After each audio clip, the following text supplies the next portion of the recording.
Okay, let's dive right into this explainer. Look, if you've ever stared blankly at a slide deck at 2 a.m., just meticulously resizing little boxes and thinking, there literally has to be a better way to do this, well, you are in exactly the right place. Today, I'm going to sit down with you like a veteran consultant, and we are going to transform you into a highly efficient slide creator. We're bridging the gap between being a complete PowerPoint novice and becoming an absolute master of VBA automation. By the time we're done here, you won't just know how to build a presentation, you'll know how to program a presentation to basically build itself.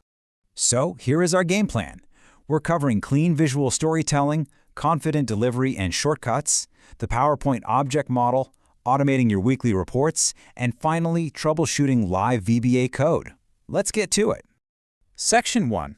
Clean visual storytelling habits. The table stakes of professional decks. Before we even think about writing a single line of code, we have to start with the absolute table stakes for any executive audience. I mean, how to not build an ugly text-heavy presentation.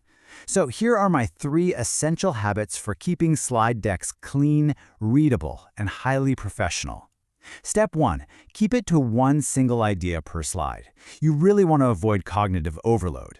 Step 2. Prioritize visuals, like icons and charts, over massive paragraphs of text. And a quick tip here.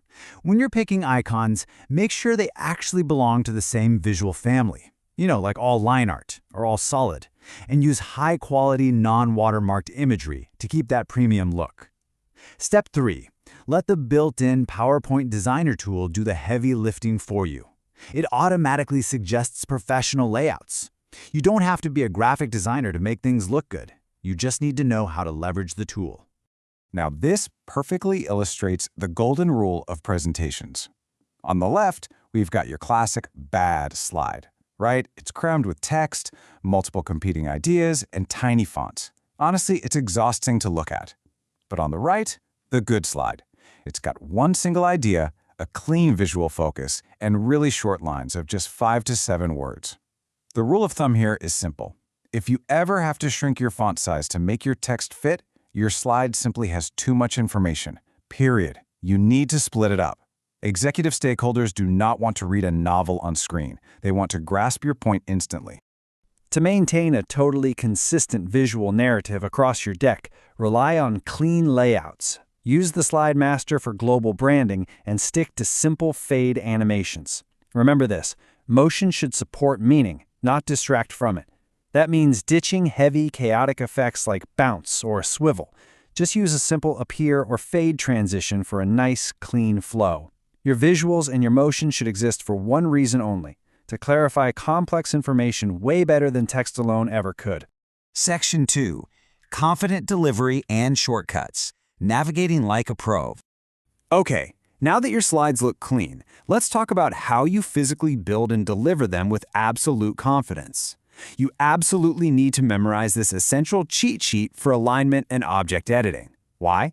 Because it makes your creation process so dynamic and ridiculously fast. Seriously, forget dragging shapes around with your mouse and just hoping they look centered. Using shortcuts like Ctrl-M for a new slide, Ctrl-G to group shapes, and especially those alignment shortcuts like Alt-H-A-C for align center will instantly elevate your speed. It's all about developing that muscle memory so you can focus entirely on your story instead of wrestling with the software. And when you're actually in the room delivering the deck, confidence is everything. Using Presenter View is a total game changer. It unlocks your speaker notes and gives you a preview of the next slide, which ensures your slides actually guide the story while you get to focus 100% on your delivery. Just press F5 to start it up. Oh, and here is a fantastic pro tip. Instead of waving your hands around or pointing with a physical stick, hold down Ctrl plus left click on your mouse. That instantly turns your cursor into a digital laser pointer right there on the screen. It's a really small touch, but it looks incredibly polished to an audience.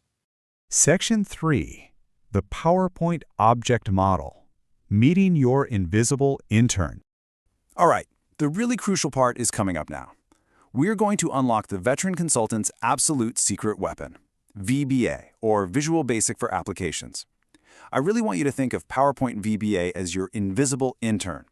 It's this powerful automation layer behind PowerPoint that lets you create slides, format shapes, and build custom tools way beyond what the standard user interface allows you to do. It's literally the intern who works overnight to pull your data and apply strict templates so you can wake up and focus purely on your storytelling. Sounds amazing, right? Now, you might actually be a bit familiar with Excel VBA already. But here's the difference. While Excel VBA is famously used to automate heavy data crunching and complex spreadsheet math, PowerPoint VBA is entirely focused on visual layouts, slide batching, and formatting. You aren't calculating formulas here, you're automating the actual design and structure of visual elements. It is a completely different, but honestly equally powerful, mindset to get into. To use this invisible intern effectively, you've got to understand the core object model. It's best to think of it just like a Russian matryoshka doll. First, you have the application itself. Inside that, you open a presentation, which is your actual file. Inside that file, you have a slide. Now, on that slide, everything, and I mean literally everything, is a shape. And finally, inside that shape, you have a text frame where your actual words live. You have to open the outer doll to get to the inner one. Once you grasp this hierarchy, writing the code to automate your deck becomes so incredibly logical. Section 4. Automating your weekly report. Batch generation at lightning speed. Let's look at a concrete example of how this invisible intern can completely automate a super repetitive task, like building out your weekly status report deck. What you see here is your developer-level quick reference for the absolutely most useful VBA code patterns. You're going to use these exact lines to dynamically add slides, manipulate shape groups, and push text into those shapes.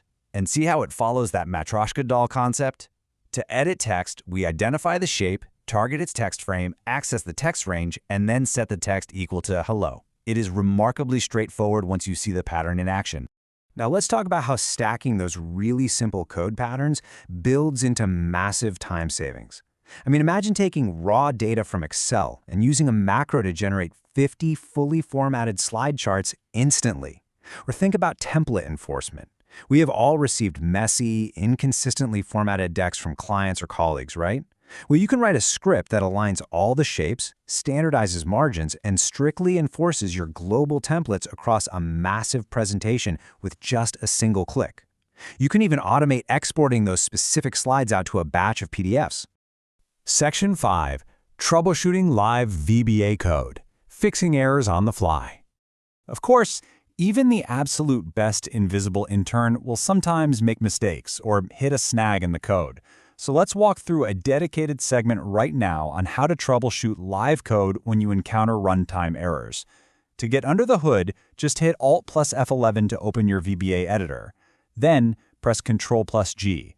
This summons what's called the immediate window.